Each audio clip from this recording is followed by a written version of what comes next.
Hello, my name is Denise Solis. I'm the Emergency Shelter Senior Officer for the Americas. Every year we're faced with new natural disasters and humanitarian crises, leading to the displacement of families trying to find a place to recover. Rental assistance programming is not new for the Red Cross and Red Crescent movement. We have done it before in Jordan, Colombia, currently in Argentina, and in the Bahamas.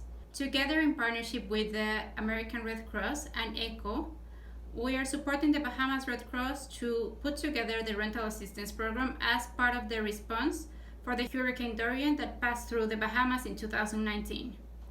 We're going to discuss some of the steps that we went through to put together this program.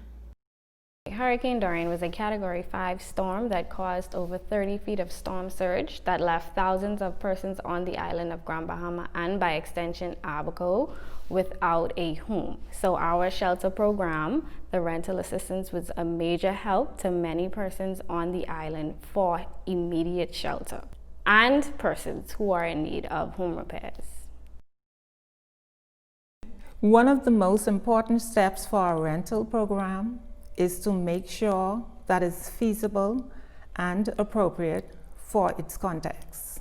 In the Bahamas, we discussed the needs related to shelter and how they could be most easily met with the range of options available to us to assist.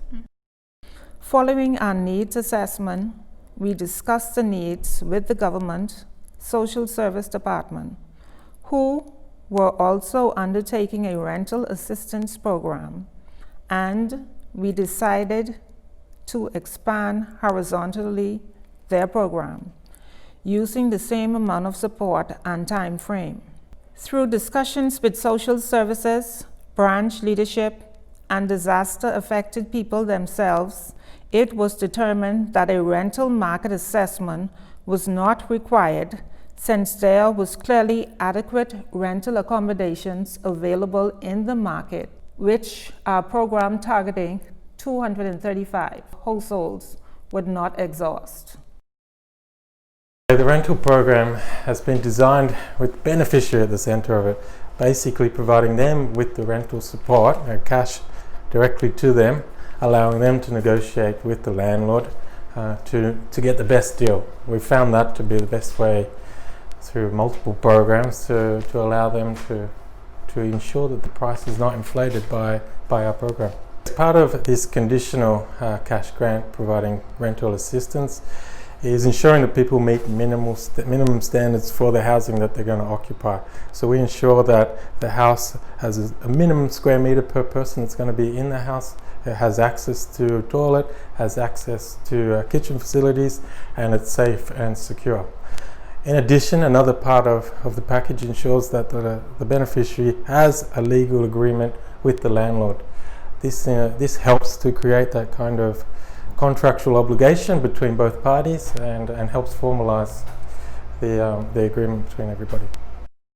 The selection criteria was established to, of course, try and work with the most vulnerable beneficiaries, those that have been impacted by Hurricane Dorian, those that had severely damaged homes or completely destroyed homes, or in some cases those that were renting homes before that also were damaged during the hurricane. To help manage the program, we have created a database to collect all the necessary information related to the beneficiaries, from bank account details, contracts with the landlords, vulnerability criteria and assessment information, then also following up as they go through the program, receipt from the landlord, so we can sort of be sure that people are paying their rent and adhering to the contract obligations. So that's helped us stay in touch with the beneficiary and monitor them all the way through to the end of the process.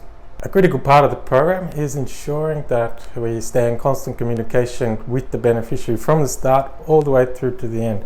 This really means that everyone's aware that it's a 6-month program, that this is a limited support, and we continue to follow up with them and try and keep them informed as it gets closer to the end of the rental assistance, so that people can start to plan what their exit strategy will be for themselves and their family.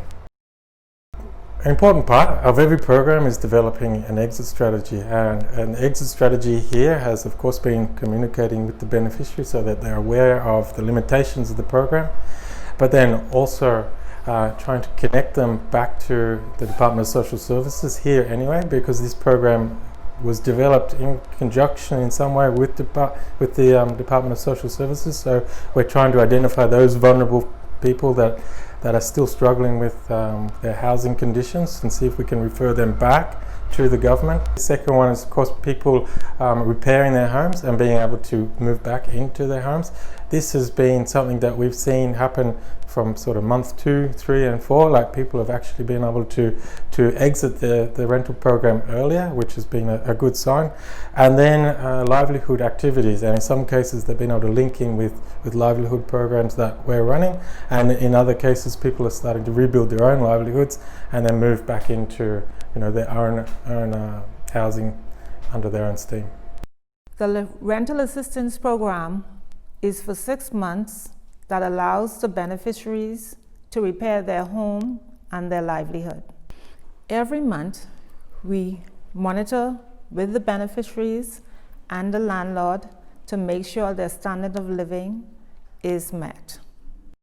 The Bahamas Red Cross Society, being a small national society, Hurricane Dorian being an enormous storm, we needed the assistance from the American Red Cross, the Canadian Red Cross, and International Federation of Red Cross, Red Crescent Societies that can bring the knowledge and the assistance that is needed to offer such a high level of assistance to those impacted by Hurricane Dorian. We came together, and that's the beauty of the Red Cross, that there's a whole movement that supports each other and supported us as a national society to get through such a horrific devastation in our country's history.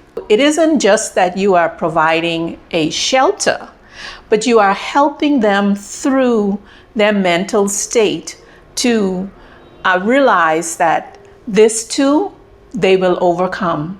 And the help is here for them. And though it is not long term, but in the short term, it gives them their ability to catch themselves and then come back stronger. The rental program helped me really a lot. It gave me enough time to be able to get back on track, and it's one less thing I had to worry about, knowing that the rent is going to be paid. I had extra money to fix things that were broken or was taken or lost during the hurricane, and it helped my heart to be at ease. We will take what we learned from the Hurricane Dorian operation and apply it into future programs.